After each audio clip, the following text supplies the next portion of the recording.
जो अयोध्या के अंदर बैठे हैं भरत जी, उनके ऊपर भी लाछन लगना शुरू हो गया है कि मुझे पता है कि तू इसी अभिप्राय से यहाँ पे आया है कि मैं किसी तरीके से सीता जी को हासिल कर सकूं। देखिए किस तरह से बच्चों की तरह लड़ रहे हैं। हेलो दोस्तों, मैं हूं आपका दोस्त रेवंत राम और आप देख रहे हो बागड़ी ज्ञान यूट्यूब चैनल।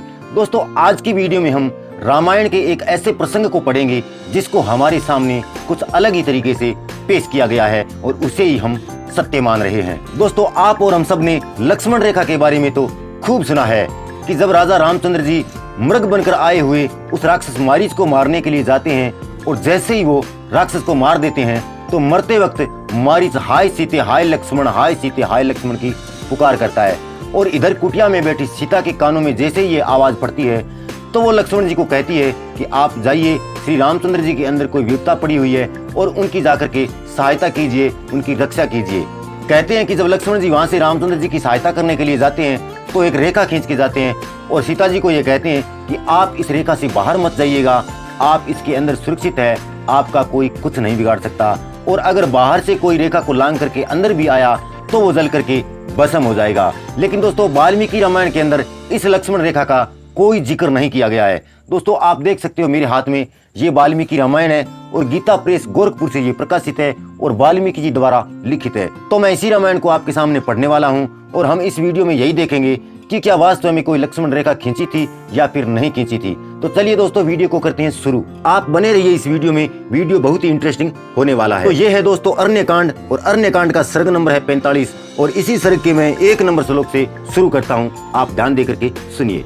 उस समय वन में जो आर्तनाद हुआ उसे अपने पति के स्वर से मिलता जुलता जान श्री सीता जी लक्ष्मण से बोली, भैया जाओ रघुनाथ जी की सुधि लो, उनका समाचार जानो। उन्होंने बड़े आर्त स्वर से हम लोगों को पुकारा है, मैंने उनका वह शब्द सुना है, वह बहुत उच्च स्वर से बोला गया था, उसे सुनकर मेरे प्राण और मन अपने स्थान पर नहीं रह गए हैं, मैं घबरा उठी हूँ।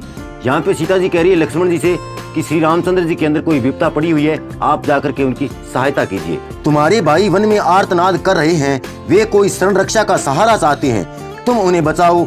जल्दी ही अपने भाई के पास दौड़े हुए जाओ, जैसे कोई सांड सिंहों के पंजे में फंस गया हो उसी प्रकार वे राक्षसों के वश में पड़ गए हैं, अतः जाओ। सीता के ऐसा कहने पर भी भाई के आदेश का विचार करके लक्ष्मण नहीं गए। तो यहाँ पे देखिए सीता जी ने कहा है कि आप जाओ उनकी सहायता करो, वो किसी राक्षसों के बीच में फंस गए हैं, लेकिन लक्ष्मण जी वहां से नहीं गए। लक्ष्मण जी अपने भाई श्री रामचंद्र जी का जो आदेश था कि आप सीता जी की सहायता करना, रक्षा करना, उनकी निगरानी करना, तो इसी आदेश का पालन करते हुए लक्ष्मण जी वहीं पर खड़े हैं। आगे सीता जी और क्या कहती है। उनके इस व्यवहार से वहाँ जनक किशोरी सीता क्षुब्ध हो उठी और उनसे इस प्रकार बोली। अब इस प्रकार सीता जी के कहने से जब लक्ष्मण जी नहीं गए तो दोबारा सीता जी है वो क्षुब्ध होकर के बोलती है, यानी थोड़ी सी नाराजगी जता करके क्या कहती है। सुमित्रा कुमार, तुम मित्र रूप में अपने भाई के शत्रु ही जान पड़ते हो। अब देखिए यहाँ पे सीता जी ने लक्ष्मण जी पे आरोप लगाना शुरू कर दिया है। सुमित्रा कुमार, तुम मित्र रूप में अपने भाई के शत्रु ही जान पड़ते हो, इसलिए तुम इस संकट की अवस्था में भी भाई के पास नहीं पहुंच रहे हो। लक्ष्मण, मैं जानती हूँ तुम मुझ पर अधिकार करने के लिए इस समय श्री राम का विनाश ही चाहते हो। यहाँ पे सीता जी ने पूरा आरोप लगा दिया है कि आप श्री रामचंद्र जी का विनाश चाहते हो और मेरे ऊपर अधिकार करना चाहते हो। मेरे लिए तुम्हारे मन में लोभ हो गया है निश्चय ही, इसलिए तुम श्री रघुनाथ जी के पीछे नहीं जा रहे हो। मैं समझती हूँ श्री राम का संकट में पड़ना ही तुम्हें प्रिय है, तुम्हारे मन में अपने भाई के प्रति कोई स्नेह नहीं है। अब यहाँ पे जानकी जी कह रही है सीता जी कि आपके मन में अपने भाई के प्रति कोई प्यार नहीं है, कोई स्नेह नहीं है, आप सिर्फ मुझ पर अधिकार करना चाहते हो और श्री रामचंद्र जी का संकट में पड़ना ही तुम्हें अच्छा लग रहा है। यहाँ पे सीता जी ने पूरा आरोप लगाना शुरू कर दिया है लक्ष्मण जी के ऊपर। यही कारण है कि तुम उन महातेजस्वी श्री रामचंद्र जी को देखने न जाकर यहाँ निश्चित खड़े हो, जो मुख्यतः तुम्हारे सेव्य है, जिनकी रक्षा और सेवा के लिए तुम यहाँ आए हो। यदि उनके प्राण संकट में पड़ गए तो यहाँ मेरी रक्षा से क्या होगा। वो कह रही है कि उनके प्राण संकट में है, आप तो उनकी सेवा करने के लिए आए हो, उनकी रक्षा करने के लिए आए हो और उनके प्राण संकट में है और आप यहाँ फिर क्यों खड़े हो, मेरी रक्षा करने से कोई फायदा नहीं है, सीता जी कह रही है। विदेह कुमारी सीता की दशा भयभीत हुई हिरणी के समान हो रही थी। उन्होंने शोक मग्न होकर आंसू बहाते हुए जब उपयुक्त बातें कही तब लक्ष्मण उनसे इस प्रकार बोले। अब लक्ष्मण जी बोल रहे हैं सीता जी को, क्या कह रहे हैं सुनिए। विदेह नंदनी, आप विश्वास करें, नाग, असुर, गंधर्व, देवता, दानव तथा राक्षस ये सभी मिलकर भी आपके पति को परास्त नहीं कर सकते। मेरे इस कथन में संशय नहीं है। लक्ष्मण जी समझा रहे हैं उनको कि चाहे देवता हो, दानव हो, गंधर्व हो, किन्नर हो, चाहे भूत हो, राक्षस हो, कोई भी हो, अगर ये सारे मिलकर भी आपके पति का सामना करे तो भी उन्हें परास्त करना संभव नहीं है। तो आप व्यर्थ ही चिंता कर रही है और इस बात में कोई शंका नहीं है, तो आप चिंता न करिए। देवी शोभा ने देवताओं, मनुष्यों, गंधर्वों, पक्षियों, राक्षसों, पिशाचों, किन्नरों, मृगों तथा घोर दानवों में भी ऐसा कोई वीर नहीं है जो सम्रागण में इंद्र के समान पराक्रमी श्री राम का सामना कर सके। वो बोलते हैं कि श्री रामचंद्र जी का सामना करने में किसी में क्षमता नहीं है, आप न चिंता करें। भगवान श्री राम युद्ध में अभव्य है, अतः एवं आपको ऐसी बात ही नहीं करनी चाहिए। श्री रामचंद्र जी की अनुपस्थिति में इस वन के भीतर में आपको अकेली नहीं छोड़ सकता। सैनिक बल से संपन्न बड़े बड़े राजा अपनी सारी सेनाओं के द्वारा भी श्री राम के बल को कुंठित नहीं कर सकते। देवताओं तथा इंद्र आदि के साथ मिले हुए तीनों लोक भी यदि आक्रमण करे तो वे श्री राम के बल का वेग नहीं रोक सकते। अतः आपका हृदय शांत हो, आप संताप छोड़ दें। लक्ष्मण जी समझा रहे हैं कि श्री रामचंद्र जी का कोई मुकाबला नहीं कर सकता, चाहे तीनों लोकों के सभी राजा सेना लेकर के उनका मुकाबला करे, आक्रमण करे उन पर, तो भी श्री रामचंद्र जी का वो लोग मुकाबला नहीं कर सकते। रामचंद्र जी ही उन्हें परास्त करेंगे। लेकिन सीता जी है कि उस बात को मानने को तैयार नहीं है। आगे क्या होता है वो सुनिए। आपके पतिदेव उस सुंदर मृग को मारकर शीघ्र ही लौट आएंगे। वह शब्द जो आपने सुना था अवश्य ही उनका नहीं था। किसी देवता ने कोई शब्द प्रकट किया हो ऐसी बात भी नहीं है। वह तो उस राक्षस की गंधर्व नगर के समान झूठी माया ही थी। वो बोल रहे हैं कि ये तो कोई राक्षस की माया है, आप चिंता न करें। वो तो न तो शब्द रघुनाथ जी का था और न किसी देवता का था, ये किसी राक्षस की आवाज थी जो आपने सीधे सुनी थी, आप चिंता न करें। सुंदरी विदय नंदिनी महात्मा श्री राम ने मुझ पर आपकी रक्षा का भार सौंपा है। इस समय आप मेरे पास उनकी धरोहर के रूप में है, अतः आपको मैं यहाँ अकेली नहीं छोड़ सकता। लक्ष्मण जी कह रहे हैं कि आपकी रक्षा का भार श्री रामचंद्र जी ने मुझे सौंपा है और आप धरोहर है मेरे पास में उनकी, तो मैं आपको अकेली नहीं छोड़ सकता। कल्याणमयी देवी, जिस समय खर का वध किया गया उस समय जनस्थान निवासी दूसरे बहुत से राक्षस भी मारे गए थे। इस कारण इन निशाचरों ने हमारे साथ बैर बांध लिया है। वो कह रहे हैं कि जिस समय खर का वध हुआ था उस समय कई ऐसे राक्षस मारे गए थे और उन्हीं राक्षसों में से कोई इस प्रकार की आवाज निकाल करके हम लोगों को भयभीत करना चाहता है, तो आप चिंता न करें। विदय नंदिनी, प्राणियों की हिंसा ही जिनका क्रीड़ा विहार या मनोरंजन है, वे राक्षस ही इस विशाल वन में नाना प्रकार की बोलियां बोला करते हैं, अतः आपको चिंता नहीं करनी चाहिए। लक्ष्मण के ऐसा कहने पर सीता को बड़ा क्रोध हुआ, उनकी आंखें लाल हो गई और वे सत्यवादी लक्ष्मण से कठोर बातें करने लगी। अब देखिए लक्ष्मण जी के ऐसा कहने पर सीता जी को गुस्सा आ जाता है और वो लक्ष्मण जी से अब और ज्यादा गुस्से के साथ बात कर रही है। क्या कर रही है सुनिए, देखिए किस तरह से बच्चों की तरह लड़ रहे हैं। अनार्य, निर्दयी, कुकर्मा, कुलांगार, मैं तुझे खूब समझती हूँ। श्री राम किसी भारी विपत्ति में पड़ जाए यही तुझे प्रिय है, इसलिए तू राम पर संकट आया देख कर भी ऐसी बातें बना रहा है। वो कह रही है कि मैं तुझे अच्छी तरह से जानती हूँ, राम जी का संकट में पड़ना ही तुझे अच्छा लगता है, इसीलिए तो तू यहाँ पर ये बातें बना रहा है, उनकी रक्षा करने के लिए नहीं जा रहा है। लक्ष्मण, तेरे जैसा क्रूर एवं सदा छिपे हुए शत्रुओं के मन में इस तरह का पाप पूर्ण विचार होना कोई आश्चर्य की बात नहीं है। तू बड़ा दुष्ट है। श्री राम को अकेले वन में आते देख मुझे प्राप्त करने के लिए अपने भाव को छिपाकर तू भी अकेला ही उनके पीछे पीछे चला आया है, अथवा यह भी संभव है कि भरत ने ही तुझे भेजा हो। अब यहाँ पे देखिए जो अयोध्या के अंदर बैठे हैं भरत जी, उनके ऊपर भी लाछन लगना शुरू हो गया है कि मुझे पता है कि तू इसी अभिप्राय से यहाँ पे आया है कि मैं किसी तरीके से सीता जी को हासिल कर सकूं, और तभी तो तू वनवास तो श्री रामचंद्र जी को था और उनके वनवास के साथ तू भी पीछे पीछे चला आया बिन बुलाया मेहमान। सीता जी कह रही है लक्ष्मण जी से, और साथ में ये भी बोल दिया कि भरत जी का भी इसके अंदर हाथ है, उन्होंने तुझे यहाँ पर भेजा है। परंतु सुमित्रा कुमार, तेरा या भरत का वह मनोरथ सिद्ध नहीं हो सकता। अब देखिए वो कह रही है कि आपने और भरत ने जो षड्यंत्र हम लोगों के खिलाफ में रचा है ना, वो आपका कभी पूरा नहीं होगा। नील कमल के समान श्याम सुंदर कमल नयन श्री राम को पति रूप में पाकर मैं दूसरे किसी क्षुद्र पुरुष की कामना कैसे कर सकती हूँ। सुमित्रा कुमार, मैं तेरे सामने ही निसंदेह अपने प्राण त्याग दूंगी, किंतु श्री राम के बिना एक क्षण भी इस भूतल पर जीवित नहीं रह सकूंगी।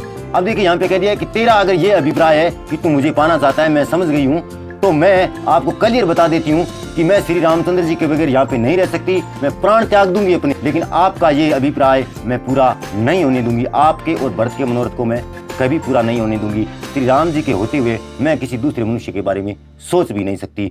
ये सीता जी ने आरोप और लगाए हैं, भयंकर आरोप लगाए हैं। सीता ने जब इस प्रकार कठोर तथा रोंगटे खड़े कर देने वाली बात कही, तब जितेंद्रिय लक्ष्मण हाथ जोड़कर उनसे बोले, देवी, मैं आपकी बात का जवाब नहीं दे सकता, क्योंकि आप मेरे लिए आराधनीय देवी के समान है। अब देखिए लक्ष्मण जी की यहाँ पे अच्छा ही देखिए, लक्ष्मण जी कह रहे हैं कि आप कितने आरोप लगाए, कुछ भी कहे, लेकिन मैं आपकी बात का कोई विरोध नहीं करूंगा, क्योंकि आप मेरे लिए आराध्य देवी के समान है।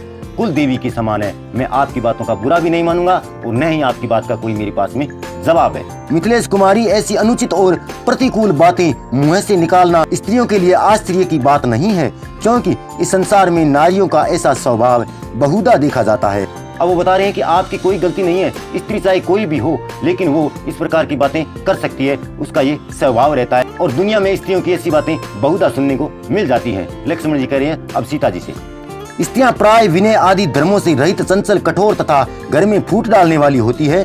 विदय कुमारी जानकी, आपकी ये बात मेरे दोनों कानों में तपाए हुए लोहे के समान लगी है, मैं ऐसी बात सह नहीं सकता।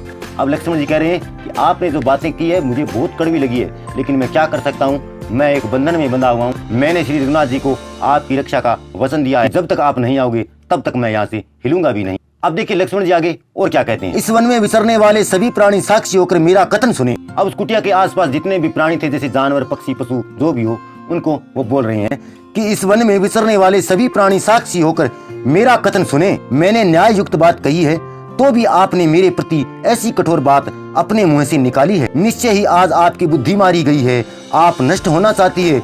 धिक्कार है आपको जो आप मुझ पर ऐसा संदेह कर रही है। मैं बड़े भाई की आज्ञा का पालन करने में दृढ़ता पूर्वक तत्पर हूँ और आप केवल नारी होने के कारण साधारण स्त्रियों के दुष्ट स्वभाव को अपनाकर मेरे प्रति ऐसी आशंका करती है। अच्छा, अब मैं वहाँ जाता हूँ जहाँ भैया राम गए हैं। सुमुखी, आपका कल्याण हो। अब देखिए इस प्रकार से लक्ष्मण जी सीता जी को कह रहे हैं कि चलो ठीक है, आपने इतना जिद किया है तो मैं जा रहा हूँ जहाँ पर मेरे भाई श्री राम है, लेकिन मेरा जाने का काम नहीं था। मेरा काम ये था कि मैं आपकी निगरानी करूँ, आपकी किसी वन के अंदर जो राक्षस लोग है या कोई और दुष्ट निशाचर है उनसे रक्षा कर सकूं। ये भार मेरे ऊपर श्री रामचंद्र जी ने सौंपा था, लेकिन मैं अब जा रहा हूँ। विशाल लोचने, वन के संपूर्ण देवता आपकी रक्षा करे। अब देखिए जाते वक्त ये लक्ष्मण जी कह रहे हैं, विशाल लोचने, वन के संपूर्ण देवता आपकी रक्षा करें, क्योंकि इस समय मेरे सामने जो बड़े भयंकर अपशकुन प्रकट हो रहे हैं उन्होंने मुझे संशय में डाल दिया है।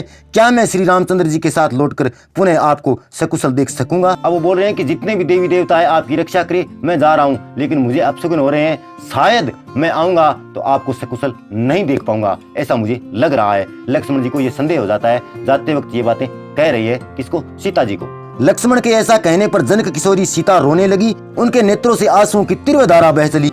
वे उन्हें इस प्रकार उत्तर देती हुई बोली, लक्ष्मण, मैं श्री राम से बिछुड़ जाने पर गोदावरी नदी में समा जाऊंगी, अथवा गले में फांसी लगा लूंगी, अथवा पर्वत के दुर्गम शिखर पर चढ़कर वहां से अपने शरीर को नीचे डाल दूंगी, या तीव्र विष पान कर लूंगी, अथवा जलती आग में प्रवेश कर जाऊंगी, परंतु रघुनाथ जी के सिवा दूसरे किसी पुरुष का कदापि स्पर्श नहीं करूंगी। अब लक्ष्मण जी को ये कह रही हैं कि मैं मर सकती हूँ, अग्नि में जल जाऊंगी, विष पान कर लूंगी, शिखर पर चढ़ के नीचे गिर जाऊंगी, मैं रघुनाथ जी के बिना किसी दूसरे मनुष्य को स्पर्श तक नहीं करूंगी। लक्ष्मण के सामने यह प्रतिज्ञा करके शोक मगन होकर रोती हुई सीता अधिक दुख के कारण दोनों हाथों से अपने उदर पर आघात करने लगी, यानी अपनी छातियों में मुक्का मारने लगी, छाती पीटने लगी। विशाल लोचना सीता को आर्त होकर रोती देख सुमित्रा कुमार लक्ष्मण ने मन ही मन उन्हें सांत्वना दी, परंतु सीता उस समय अपने देवर से कुछ नहीं बोली। तब मन को वश में रखने वाले लक्ष्मण ने दोनों हाथ जोड़कर कुछ झुककर मिथिलेश कुमारी सीता को प्रणाम किया और बारंबार उनकी ओर देखते हुए वे श्री रामचंद्र जी के पास चल दिए।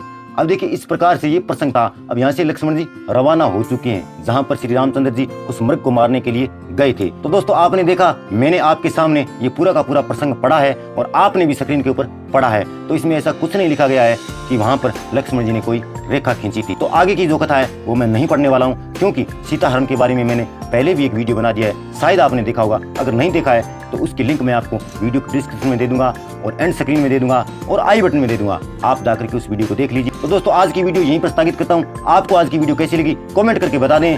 अगर बागड़ी ज्ञान की वीडियो आपको पसंद आती है तो वीडियो को लाइक कर दे, शेयर कर दे और लगे हाथ चैनल को सब्सक्राइब भी कर लें। मैं मिलूंगा आपसे अगली वीडियो में, तब तक के लिए नमस्कार।